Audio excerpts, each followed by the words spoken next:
ಬೇರೆ ತರದ ಒಂದು ಸಿನಿಮಾ ಆಗಿರೋದ್ರಿಂದ ಜನಕ್ಕೆ ಕುತೂಹಲ ಜಾಸ್ತಿ ನೋಡ್ತಾರೆ. ರೆಗ್ಯುಲರ್ ಆಗಿ ಹಾಡು ಫೈಟು ಈ ತರದ್ ಏನು ಎಕ್ಸ್ಪೆಕ್ಟ್ ಮಾಡ್ತಾರೆ ಜನ, ಅದ್ ಯಾವ್ದು ಇಲ್ದೆ 2 ಅವರ್ 20 ನಿಮಿಷ ತಮ್ಮನ್ನ ಥಿಯೇಟರ್ ಕೂರ್ಸಂತ ಬರೀ ಕತೆ ಹಾಗೂ ವಿಭಿನ್ನತೆ ಮೂಡಿರುವಂತ ಈ 45 ನ ಇಡೀ ಕನ್ನಡ ಇಂಡಸ್ಟ್ರಿ ಆಗ್ಲಿ, ಕನ್ನಡದ ಜನತೆ ಅದರಲ್ಲಿ ಇರುವಂತ ವಿಭಿನ್ನತೆನ ತುಂಬಾ ಇಷ್ಟಪಟ್ಟು ಅವ್ರು ತುಂಬಾ ಪ್ರೀತಿಸಂತ ನಮ್ಮ ಪ್ರೀತಿಯ ಶಿವರಾಜ್ ಕುಮಾರ್ ಅಣ್ಣ ಅವರು, ಉಪೇಂದ್ರ ಅವರು, ರಾಜ್ ಬಿ ಶೆಟ್ಟಿ ಅವ್ರನ್ನೆಲ್ಲ ತೆರೆ ಮೇಲೆ ನೋಡಿ ಸಂತೋಷ ಪಡ್ತಾರೆ. ಬಹಳ ಖುಷಿ ಆಗಿದೆ. ಸ್ಪೆಷಲ್ ಆಗಿ ಕೊನೆಯ 20 ನಿಮಿಷನ ಜನರು ತುಂಬಾ ಅದನ್ನ ತುಂಬಾ ದೈವಿಕವಾಗಿ ಅದನ್ನ ರಿಸೀವ್ ಮಾಡ್ಕೊಂಡ್ರೆ ನಂಗೆ ಬಹಳ ಖುಷಿಯಾಗಿದೆ. ಈ ಸಿನಿಮಾ ನಾನು ಅವತ್ತಿಂದ ಹೇಳ್ತೇನೆ, ಇದು ನಾನ್ ಮಾಡಿದ ಸಿನಿಮಾ ಅಲ್ಲ, ಇದು ನನ್ನ ಕೈಯಲ್ಲಿ ಆ ದೈವ ಶಕ್ತಿನೇ ಮಾಡಿಸಿರೋದು. ನನ್ಗೆ ಎಷ್ಟಾಗುತ್ತೆ ಅಷ್ಟು ಶ್ರದ್ಧೆಯಿಂದ 3 ವರ್ಷ ಕೆಲಸ ಮಾಡಿದೀನಿ. ಇನ್ಮೇಲೆ ಈ ಸಿನಿಮಾ ನಿಮ್ಮ ಮಡಿಲಲ್ಲಿದೆ, ನೀವು ಕಾಪಾಡಿ.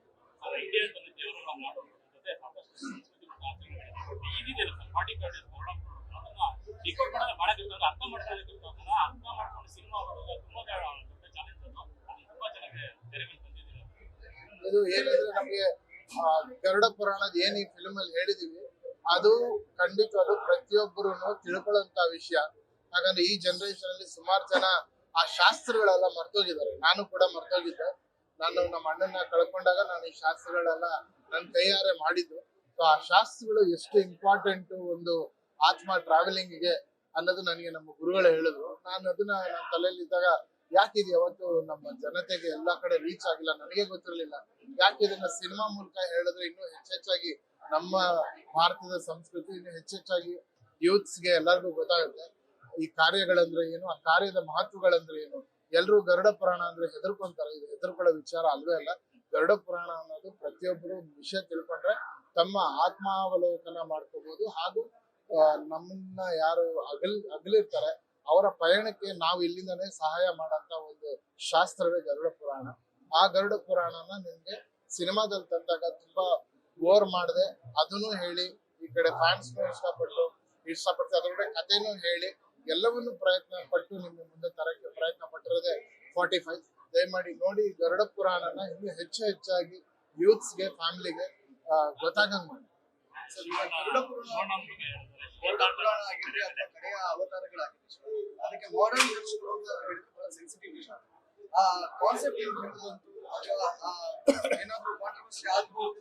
ಇಲ್ಲ, ಗರುಡ ಪುರಾಣದ ಬಗ್ಗೆ ನಾನು ಕಂಪ್ಲೀಟ್ ಆಗಿ ಬಹಳಷ್ಟು ಗುರುಗಳ ಹತ್ರ ತಿಳ್ಕೊಂಡೆ. ನಾನೇ ಕೈಯಿಂದ ಅದೆಲ್ಲ ಶಾಸ್ತ್ರೋತ್ತರವಾಗಿ ಮಾಡಿರೋದ್ರಿಂದ ನಾನು ಏನು ಫಿಲ್ಮ್ ಅಲ್ಲಿ ಗರುಡ ಪುರಾಣ ತೋರಿಸಿದೀನಿ ಅದಷ್ಟು ವಿಚಾರಗಳನ್ನ ಎಲ್ಲ ಗುರುಜಿಗಳ ಹತ್ರ ಕೇಳಿ ಬಹಳಷ್ಟು ಜನರ ಹತ್ರ ಅಪ್ರೂವಲ್ ತಗೊಂಡು ಅದನ್ನ ಮಾಡಿದೀನಿ.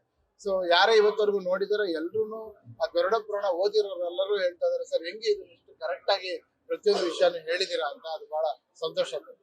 ನಿಮ್ಮೊಳಗಿರುವ ನಿರ್ದೇಶಕ ಸ್ವಲ್ಪ ತಡವಾಗಿ ಹೊರಗಡೆ ಬಂದಂತ ಅನ್ಸುತ್ತೆ. ನನಗೆ ಗೊತ್ತಿರಲಿಲ್ಲ ಸರ್, ಅದು ನಿರ್ದೇಶಕ ನನ್ನ ಹೊರಗಡೆ ಇದಾನೆ ಅನ್ನೋದೇ ನನಗೆ ಇವಾಗ ಗೊತ್ತಾಗಿತ್ತು. ಬಟ್ ನಿರ್ದೇಶಕ ನನ್ನ ಲೈಫ್ ಜರ್ನಿಯಲ್ಲಿ ಸಡನ್ ಆಗಿ ಆಕ್ಸಿಡೆಂಟ್ ಆಗಿ ಕತೆ ಬಂತು. ಇದು ಶಿವಣ್ಣ ಅವರ ಆಶೀರ್ವಾದ. ನಾನೊಬ್ಬ ಫ್ಯಾನ್ ಬಾಯ್ ಆಗಿ 3 ಜನರನ್ನ ಸೆಲೆಬ್ರೇಟ್ ಮಾಡಕ್ಕೆ ಟ್ರೈ ಮಾಡಿದೆ.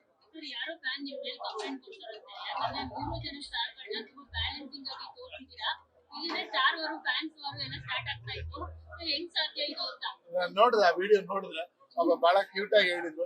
Thank you so much. ಆ ವಿಮರ್ಶೆ ಅವ್ರು ತಮಾಷೆಯಾಗಿ ಹೇಳಿರ್ಬೋದು, ಬಟ್ ಬಹಳ ಸತ್ಯವಾಗಿ ಹೇಳಿದ್ದಾರೆ.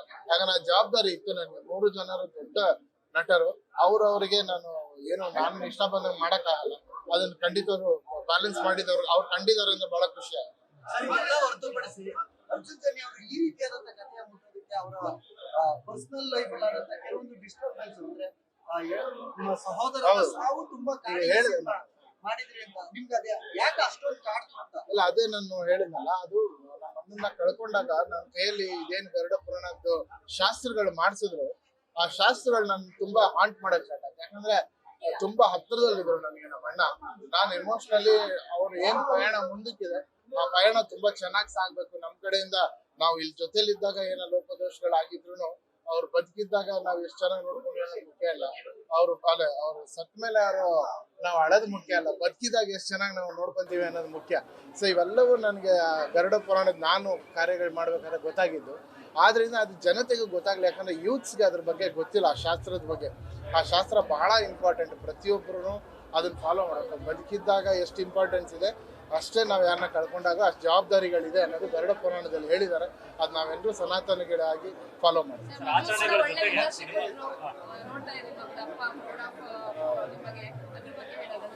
ಭಾಳ ಸಂತೋಷ ಆಯ್ತು. ಯಾಕಂದ್ರೆ ಈ 3.5-4 ವರ್ಷದಿಂದ ಫ್ಯಾಮಿಲಿನ ಭಾಳ ದೂರದಲ್ಲಿ ಇದ್ಬಿಟ್ಟಿದ್ದೀನಿ. ಅವ್ರುಗಳು ಏನು ಕಂಪ್ಲೇಂಟ್ ಮಾಡಿಲ್ಲ, ಅವರು ಮಾಡಲಿ ಅಂತ ಬಿಟ್ಟಿದ್ದು. ಬಟ್ ನನ್ನ ಮಗಳು ಫಿಲ್ಮ್ ಮೊನ್ನೆ ನೋಡ್ಬಿಟ್ಟು ಭಾಳ ಖುಷಿ ಪಟ್ಟರು, ಭಾಳ ಸಂತೋಷ. ಸರ್, ಮೂವಿ ಜೊತೆಯಲ್ಲಿ ಈಗ ಮ್ಯೂಸಿಕ್ ಅದ್ಭುತವಾಗಿ ಮೂಡಿ ಬಂದಿದೆ. ಒಂದು ಹೊಸ ಜಾನರ್ ಅನ್ನ ಕ್ರಿಯೇಟ್ ಮಾಡುವಂತ ಪ್ರಯತ್ನ ಏನಾದ್ರು ಮಾಡಿದ್ದೀರಾ? ಖಂಡಿತವಲ್ಲ ಸರ್. ಈ ಕಥೆನೇ ತುಂಬ ಹೊಸದಾಗಿರೋದ್ರಿಂದ ಮ್ಯೂಸಿಕ್ಕು ರೆಗ್ಯುಲರ್ ಆಗಿ ಮಾಡೋಕ್ಕಾಗಲ್ಲ. ಒಂದೊಂದು ವೆರೈಟಿನಲ್ಲೇ ತೊಗೊಂಡೋಗ್ಬೇಕು. ಆದ್ರಿಂದ ಭಾಳ ಟೈಮ್ ತೊಗೊಂಡು ಮ್ಯೂಸಿಕ್ ಕೂಡ ಮಾಡಿದ್ದೀನಿ. ನೀವು ಅಬ್ಸರ್ವ್ ಮಾಡಿದ್ರೆ ಉಪ್ಪಿ ಸರ್ ಟ್ರ್ಯಾಕೇ ಬೇರೆ ಇರುತ್ತೆ, ರಾಜ್ ಸರ್ ಟ್ರ್ಯಾಕ್ ಬೇರೆ ಇರುತ್ತೆ, ಶಿವಣ್ಣಗೆ ಒಂದು 2-3 ಟ್ರ್ಯಾಕ್ ಇರುತ್ತೆ, ಕೊನೆ ಕ್ಲೈಮ್ಯಾಕ್ಸಲ್ಲಿ ಬೇರೆ ಥರ ಇರುತ್ತೆ. ಸೊ ಭಾಳಷ್ಟು ಕೆಲಸ ಮಾಡಿದ್ದೀನಿ.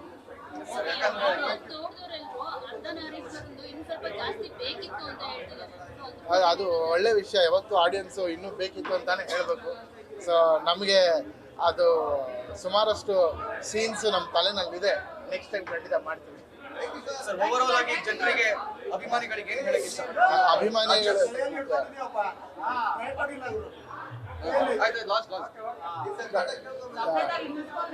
ಓಕೆ, ಥ್ಯಾಂಕ್ ಯು ಸರ್, ಒಳ್ಳೇದಾಗಲಿ. ಅಭಿಮಾನಿಗಳಿಗೆ ಧನ್ಯವಾದಗಳು ಹೇಳೋಕ್ಕೆ ಇಷ್ಟಪಡ್ತೀನಿ. ಕನ್ನಡ ಸಿನಿಮಾನ ಇಷ್ಟು ವಿಜೃಂಭಣೆಯಿಂದ ನೀವೆಲ್ಲ ಪೂಜಿಸ್ತಾ ಇರೋದು ಭಾಳ ಸಂತೋಷ ಆಗ್ತಾ ಇದೆ. ಆಶೀರ್ವಾದ ಮಾಡಿ ಇನ್ನೂ ಹೆಚ್ಚಾಗಿ ಎಲ್ಲರ ಕುಟುಂಬದ ಸಮೇತ ಬಂದು ಸಿನಿಮಾ ನೋಡಿ.